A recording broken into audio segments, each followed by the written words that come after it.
Hello friends, আজকে তোমাদের সঙ্গে শেয়ার করব কুমড়ো শাকের দারুণ একটি নিরামিষ তরকারি। গরম ভাতের সাথে যদি এই রেসিপিটি তোমরা ট্রাই করো, দেখবে সাথে আর কোনো কিছুই কিন্তু ভালো লাগবে না। আর কুমড়ো শাক বারবারই তোমরা এইভাবে বানানোর চেষ্টা করবে। প্রথমে গ্যাসের ওভেনটা অন করে নিলাম। এবার এতে বসিয়ে দিচ্ছি একটা তাওয়ার মধ্যে দিয়ে দিয়েছি মুগ ডালগুলোকে এবার হালকা লাল করে ভেজে নেব। বেশি ভাজবে না, তাহলে কিন্তু ডালগুলো তেতো হয়ে যাবে, খেতে একদমই ভালো লাগবে না।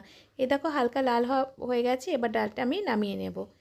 এবার গ্যাসের চুলে বসিয়ে দিলাম একটা কড়াইয়ের মধ্যে দিয়ে দিচ্ছি সর্ষের তেল। এবার তেল গরম হলে তার মধ্যে দিয়ে দিচ্ছি ডালের বড়ি। এবার বড়িগুলোকে লাল লাল করে ভেজে নিতে হবে। আবারও বলছি, ডালের বড়িগুলো লাল করে ভাজবে, কিন্তু পুড়িয়ে ফেলবে না। এই দেখো ডালের বড়ি ভাজা হয়ে গেছে, এগুলো তুলে নিলাম। এবার একই তেলের মধ্যে দিয়ে দিচ্ছি তেজপাতা, 4টে কাঁচা লঙ্কা। ঝালটা তোমরা তোমাদের পছন্দ মতো দেবে। দিয়ে দিলাম 1 টিস্পুন পাঁচফোড়ন।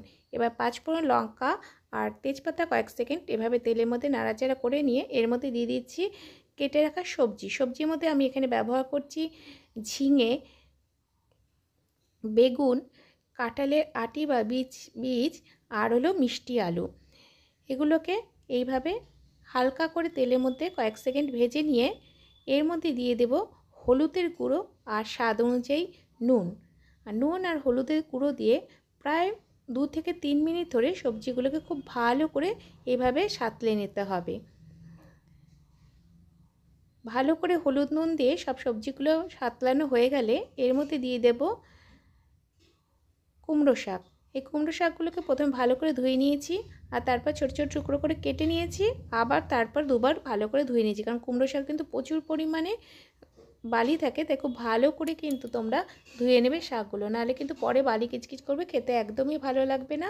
এবার সব সবজির সাথে এই শাকগুলোকেও কিন্তু সাঁতলে নিতে হবে। এই দেখো, প্রথমে মনে হচ্ছে কতটা শাক, একটু পরে দেখবে কত কম হয়ে গেছে শাকগুলো।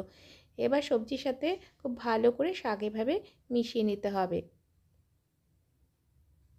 এবার একটি ঢাকনি দিয়ে ঢেকে দিলাম। মিনিট 5 মতো সবজিগুলোকে এভাবে সেদ্ধ করে নেব। 5 মিনিট হয়ে গেছে। এই দেখো শাকগুলো কিন্তু একদমই নরম হয়ে গেছে।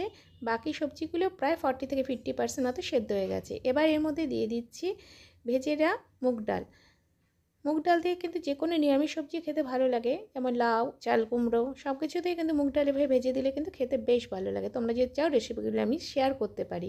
এবার খুব ভালো করে ডালের সাথে সব সবজিগুলোকে মিশিয়ে নিতে হবে।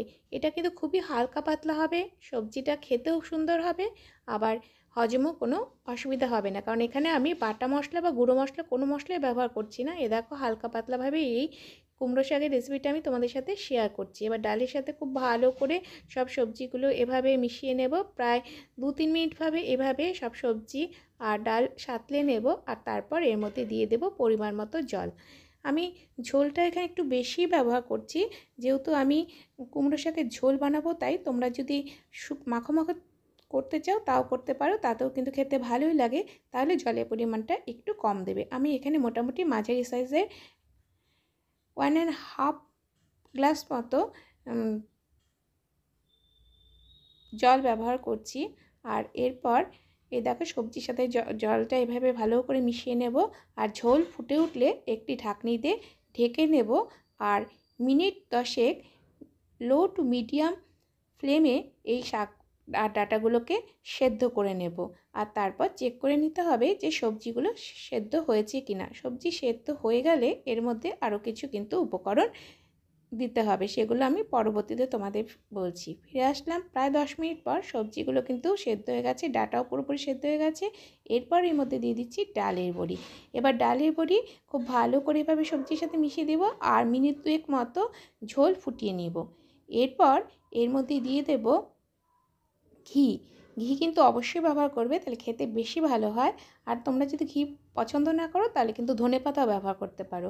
এখানে আমি 1/2 টিস্পুন মতো দিয়ে দিচ্ছি ঘি, আর দিয়ে দেব চিনিটা অপশনাল, তোমরা না দিলেও চলবে, তবে নিরামিষ সবজিতে কিন্তু চিনি খুবই ভালো লাগে, সেই জন্য আমি 1/4 টিস্পুন মতো চিনি দিয়ে দিলাম। আর 2 মিনিট মতো ঝোল ফুটিয়ে নেব, তারপর গ্যাসের ফ্লেম বন্ধ করে দেব।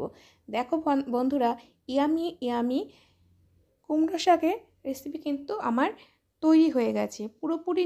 এই নিরামিষ রেসিপিটি যদি তোমরা কখনো ট্রাই না করে থাকো অবশ্যই ট্রাই করো। আশা করছি তোমাদের সবার কাছে ভালো লাগবে। আর যদি ভালো লেগে থাকে তাহলে অবশ্যই লাইক করবে, কমেন্ট করবে, শেয়ার করবে। আর যারা আমার চ্যানেলে নতুন এসেছো, যদি চ্যানেলটি সাবস্ক্রাইব করা না থাকে তাদের কাছে অনুরোধ রইল চ্যানেলটি সাবস্ক্রাইব করে পাশে থাকার জন্য। ফিরে আসছি খুব শীঘ্রই নতুন কোনো রেসিপির সঙ্গে। ততক্ষণের জন্য ভালো থাকবে সবাই। Bye bye.